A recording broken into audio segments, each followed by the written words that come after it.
Aujourd'hui, mon phénix s'appelle Vincent Aubry. C'est lors d'un concert de Fleetwood Mac que Vincent a la révélation, il sera organisateur d'événements. Dès l'âge de 16 ans, il construit un meuble sono chez lui et anime soirées étudiantes et mariages. Mais Vincent a une santé fragile. Le 5 décembre 1983, il subit une 4e opération à cœur ouvert. Dès lors, chaque minute compte, il part 4 mois au Brésil. Il concrétise son véritable rêve en 2011 en créant sa société With Up. En mars 2020, la crise de la Covid rebat les cartes. L'événementiel est à l'arrêt, tout s'effondre. Son phénix est en marche.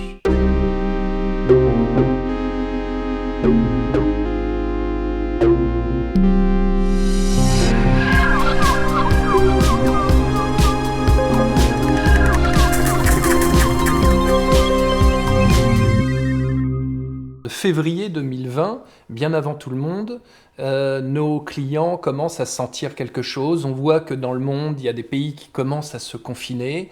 On voit qu'il y a une inquiétude. Et bien entendu, 15 jours plus tard, lorsqu'il va y avoir le confinement, on est à zéro. Zéro, c'est dans une agence comme la nôtre, plus aucun brief. Et puis, il n'y a plus de chiffre d'affaires. Qu'est-ce que tu dis à ton entourage, et à la fois personnel et à la fois professionnel ? Professionnel, je dis que ça ne va pas durer, qu'on va s'en sortir. Et personnel, je dis que c'est une catastrophe et que ça va être très compliqué pour repartir. Qu'est-ce qui a été le déclic ? Le stimuli, ça a été de se dire, tiens, ça va durer. Si on ne se réinvente pas, de toute façon, on ne va pas se relever. Donc très rapidement, avec mes associés, on s'est réunis et on a essayé de trouver des solutions pour pouvoir retravailler. Parle-moi des grandes étapes de ton phénix. C'est clair que après mes 4 opérations à cœur ouvert, j'ai 18 ans. Mes parents souhaitent que je finisse mes études en terminale.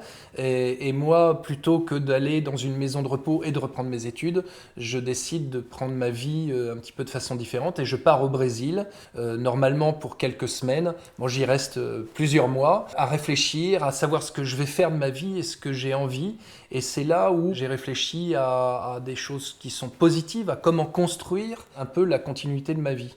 Et à chaque fois qu'il y a un obstacle, et là il y en a eu un assez bon, assez grand sur la crise du Covid, à chaque fois je me dis ok, il faut prendre un tout petit peu de temps pour réfléchir et puis savoir comment on va passer cet obstacle et quelles sont ses solutions. Ces solutions, effectivement, ça a été de regarder un petit peu comment les entreprises pourraient communiquer, comment on peut les accompagner. Et il faut aller beaucoup plus loin que juste une réunion Zoom ou une réunion Teams ou autre. On s'est dit, tiens, c'est assez amusant puisque notre métier, en tout cas moi, mon métier, je le comparais plutôt à organiser une pièce de théâtre. Et aujourd'hui, on va être plutôt sur organiser une émission de télé. Et c'est ça qui était aussi, pour moi en tout cas, très passionnant et un vrai challenge. Est-ce que tu pourrais dire qu'un des points forts de la crise de la Covid, ça a été cette notion de confiance que vous aviez les uns les autres ? La confiance a été très importante entre nous et sans confiance, on ne peut pas construire.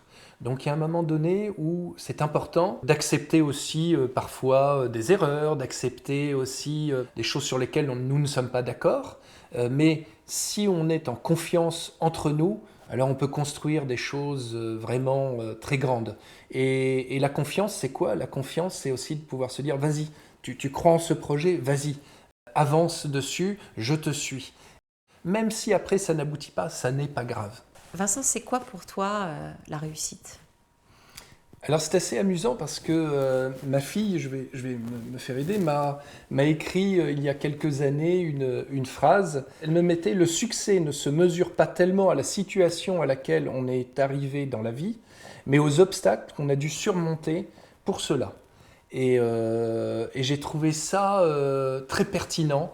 La réussite, c'est pas pour moi une réussite d'argent, mais c'est d'essayer de franchir tous ces obstacles en gardant le sourire, en gardant toujours cette bonne humeur, cette énergie. Et c'est là où j'invite tout le monde à se dire vos projets, ils ne sont pas forcément mauvais ou morts, mais vos projets, il faut les garder. C'était peut-être pas le bon moment pour les sortir, mais vos projets ils vont peut-être exploser dans quelques mois, années. C'est pas grave, gardez-les bien, c'est de l'or, c'est une pépite.